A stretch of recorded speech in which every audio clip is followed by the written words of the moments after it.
Now this one's important, especially as I look at my iPad. For Wharton to have a ghost experience, avoid technology and the hard grind of modern speeding up. Wharton felt that new technologies and the fast pace and busyness of modern life was killing our ability to tune into the ghostly and to access our own ghost instinct.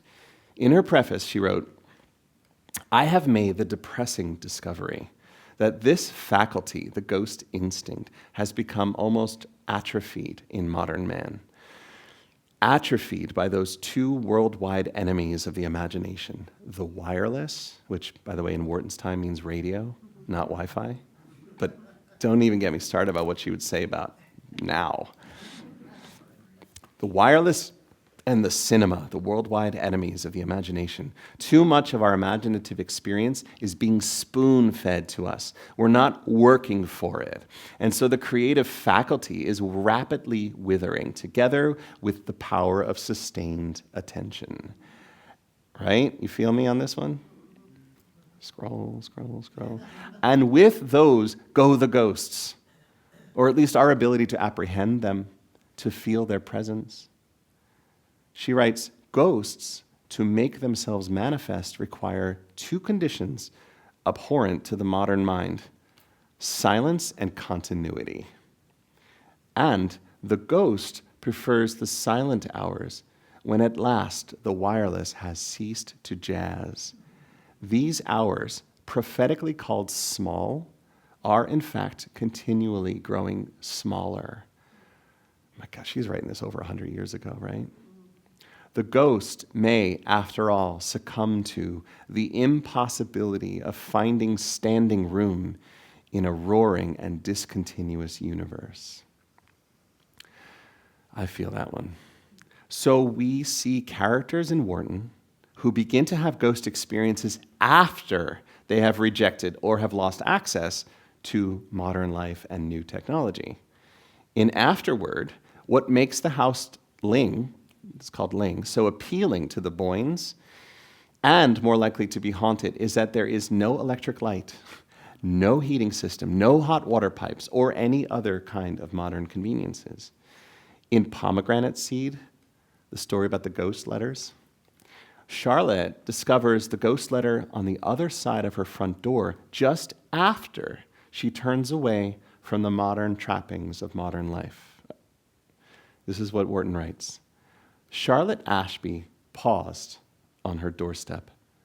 Dark had descended on the brilliancy of the March afternoon, and the grinding, rasping street life of the city was at its highest.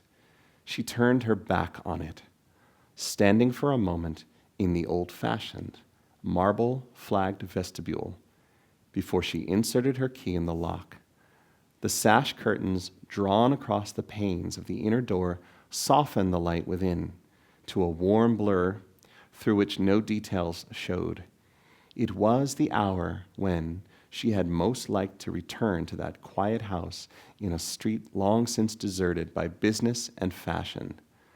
The contrast between the soulless roar of New York, its devouring blaze of lights, the oppression of its congested traffic, congested houses, lives, minds, and this veiled sanctuary she called home always stirred her profoundly.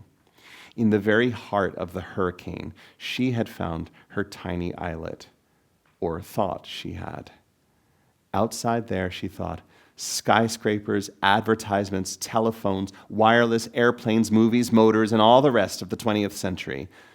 And on the other side of the door, something I can't explain, can't relate to them. Something as old as the world, as mysterious as life. And it's in passing through that door that Charlotte comes to experience the ghost. In All Souls, White Gates, which is the name of the house that Sarah Claiborne lives in, it's described as a fully modernized house. But things get weird at White Gates when all those modern amenities fail. Sarah seeks each of them in turn for relief from her growing anxiety, right? And she's getting more and more anxious. She's like reaching out for the lights, for the phone, for everything she can get her hands on. And then with horror, she discovers that each one of them has gone offline. First, she finds that the electric light is out, or the whole electric of the house is out. Then she goes for the phone, but that's cut off. The central heating is out. Cut off from the modern world and all its conveniences, she is plunged into cold, still, and silent horror. And that's when she hears a voice and believes that something ghostly is about to reveal itself to her. This is a big spoiler, so if you don't want to hear this, la la la la la la la. It turns out to be a radio playing in the kitchen. And this sudden return of modern life is what finally breaks the ghostly spell.